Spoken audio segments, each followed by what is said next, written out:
زبان کی تکلیف یہ نہیں بھرتی ہے. ہاتھ اور پیروں سے کسی کو مارو زخم بھر جاتا ہے, لیکن کبھی کبھی زبان کا زخم نہیں بھر پاتا.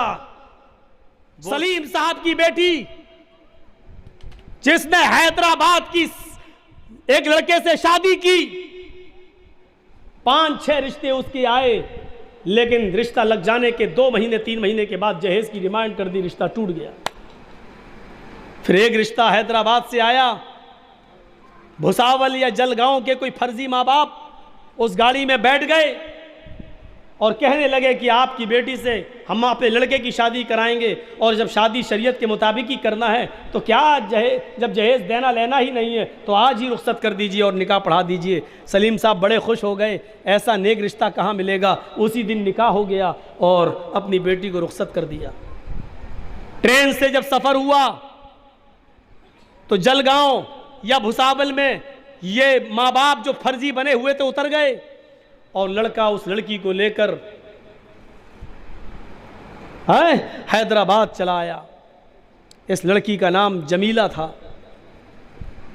جب حیدرآباد چلا آیا تو 5-6 دن اس نے اپنے پاس رکھا اور اس کے ساتھ راتیں گزاری, اور 1 ہفتہ رہنے کے بعد پھر وہ لڑکا اس لڑکی کو حیدرآباد کی کسی 5 اسٹار ہوٹل کے اندر نیلام کر دیتا ہے, 20,000 روپے میں بیچ دیا. پھر وہ ہوٹل کے اندر کسٹمروں کا شکار ہونے لگی, اس کی عزت و آبرو چھلی چھلی ہونے لگی. وہ ہر رانے والے کے سامنے گڑ گڑاتی اور روتی اور بھیک مانگتی, میں وہ نہیں ہوں جو تم سمجھ رہے ہو. لیکن درندہ کون مانتا, 5-6 ہزار روپے دے کر جس کے جسم کا پوری رات کے لیے سودا کیا ہو وہ کہاں چھوڑتا. مالک بھی مارتا. اس زمانے میں نہ موبائل چلتا تھا نہ ٹیلی فون کا زمانہ تھا.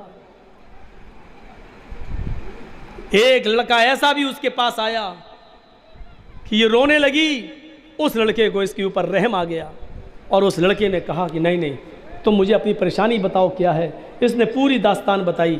اس نے کہا ٹھیک ہے میں پولیس میں کیس کرتا ہوں. کہا نہیں کچھ نہیں ہوگا, کیونکہ میرے ماں باپ بہت غریب ہیں, یہ کیس نہیں لڑ پائیں گے. کیس لڑتے لڑتے میرے ماں باپ کی وہ زمین کا ایک چھوٹا سا ٹکڑا ہے وہ بک جائے گا. نہیں, اگر میرے اوپر ایک احسان کرنا چاہتے ہو تو کر دو. ایک لیٹر میں لکھ رہی ہوں, میں اس کو چپکا دوں گی لفافہ, خبردار تمہیں پڑھنا نہیں ہے, یہ امانت ہے, یہ میرے باپ تک پہنچا دینا کسی طریقے سے. وہ لڑکا تیار ہو گیا. اس لڑکی نے لیٹر لکھ لیا, بھیج دیا اس لڑکے کو. لڑکا ٹرین پہ بیٹھ گیا, آنے لگا گھر کی طرف. یہ لڑکی کا لیٹر جب گھر پہ پہنچتا ہے اور لڑکی کا باپ جب اس لیٹر کو پڑھتا ہے تو اس کے ہکا بکا رہ جاتا ہے. ابو جان, جس داماد کو آپ فرشتہ سمجھ رہے تھے وہ فرشتہ نہیں, پرلے درجے کا شیطان نکلا. اس نے مجھے حیدرآباد کی ایک ہوٹل میں نیلام کر دیا ہے. ابو جان, کیا میں آپ کے اوپر اتنی بوجھل ہو چکی تھی کہ آپ لڑکے والے کی حقیقت بھی تلاش نہ کر سکیں اور حیدرآباد جا کر ایک مرتبہ لڑکے کے ماں باپ اور اس کے گھر کو نہ دیکھ سکیں؟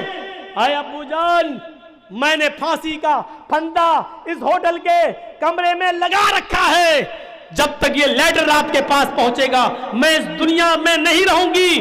میں جانتی ہوں کہ خودکشی حرام ہے, لیکن میں آپ پر بوجھ نہیں بننا چاہتی ہوں.